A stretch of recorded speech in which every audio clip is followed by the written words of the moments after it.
For luxury SUVs are bleeding value faster than dealerships can discount them, and if you bought one in the last 18 months, you're already underwater by margins that would embarrass a subprime lender.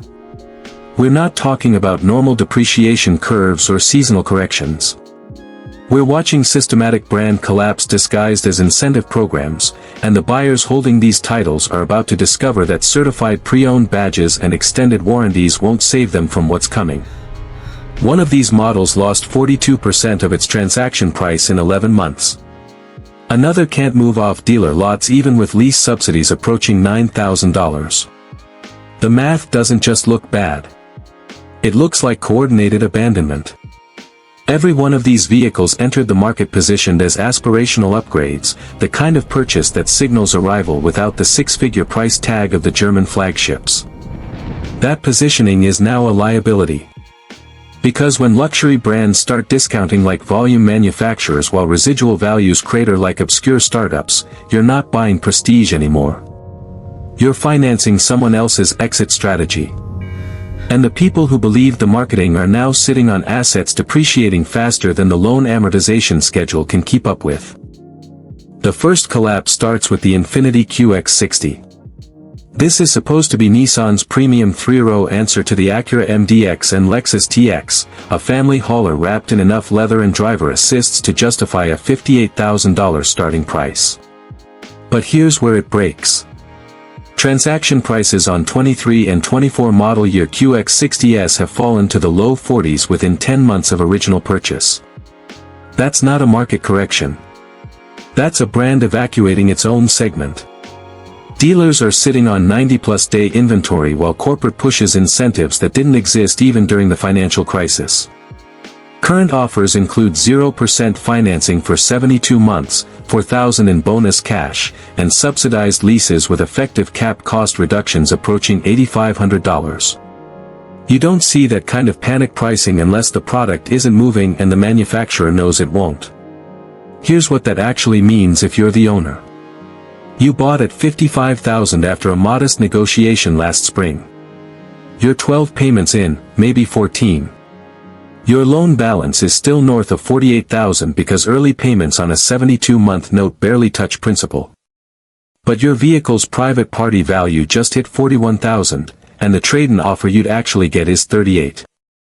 You're $7,000 to $10,000 underwater on a luxury SUV that's barely a year old, and the gap is widening every quarter because Infiniti can't stop the bleed without destroying what's left of their resale credibility.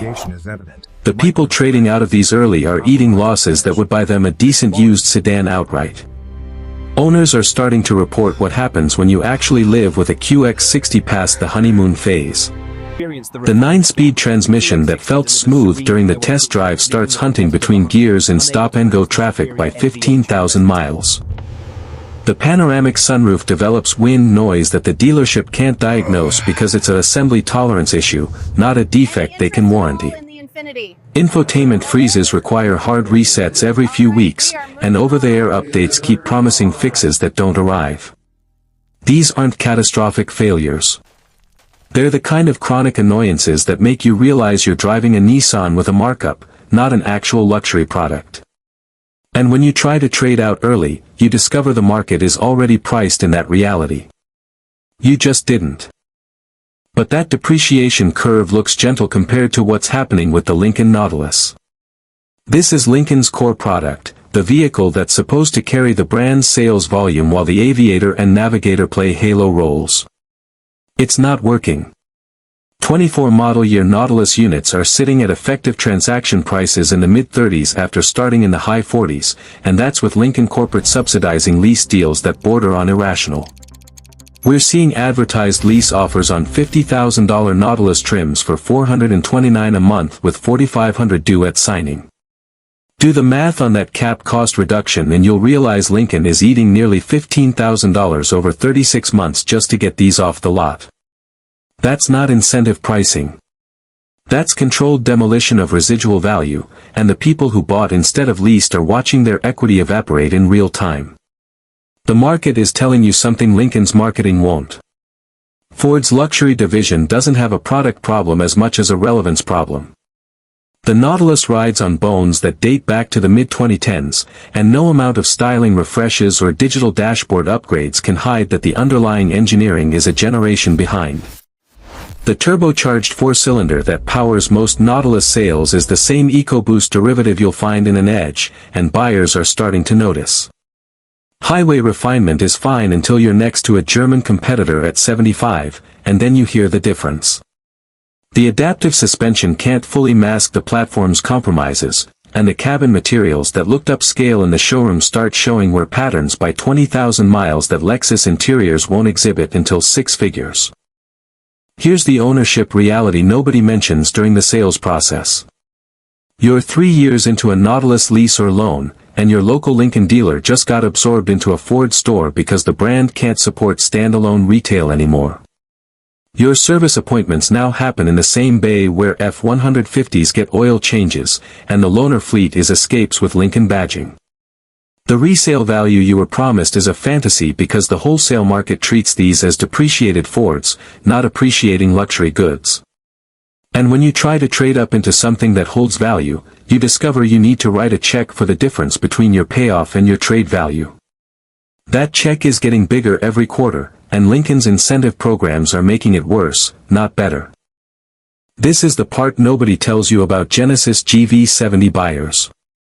This vehicle was supposed to be the Korean disruptor that embarrassed the Germans on value while matching them on execution. It won awards, generated positive press, and offered equipment levels at $48,000 that would cost $65,000 in a BMW. But the market doesn't care about awards when residual values collapse. 23 model GV70s are trading in the low 30s now, down from transaction prices in the mid-40s just 16 months ago. That's a 30% value drop on a vehicle that's barely passed its first service interval, and Genesis Corporate is responding with lease incentives that tell you exactly how desperate they are to keep volume moving. Current programs include $5,500 in lease cash, subsidized money factors, and residual inflation that won't survive contact with reality when those leases mature. The problem Genesis can't solve is the same one Infiniti and Lincoln face. Luxury credibility isn't built with incentives.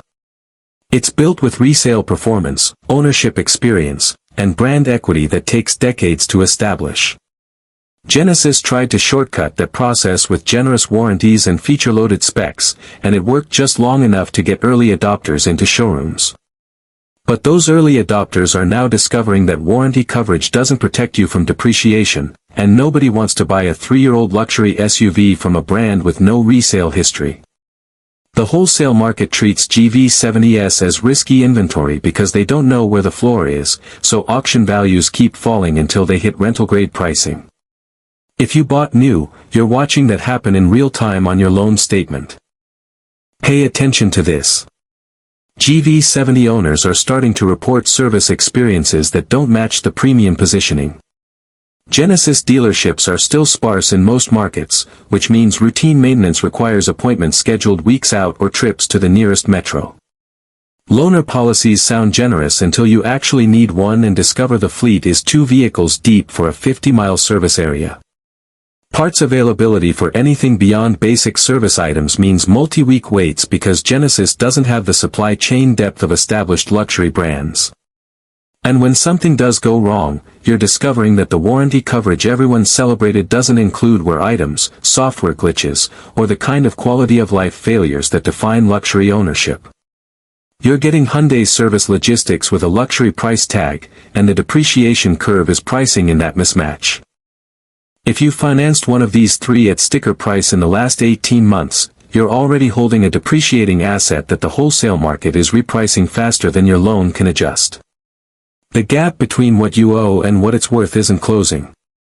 It's widening every quarter while manufacturers keep discounting new inventory to move metal. You can either ignore the numbers and hope the market corrects, or you can start planning your exit before the next wave of incentives makes your position worse. Hit subscribe if you want the German luxury depreciation breakdown next week, because those numbers are going to redefine what you thought catastrophic residual collapse looked like.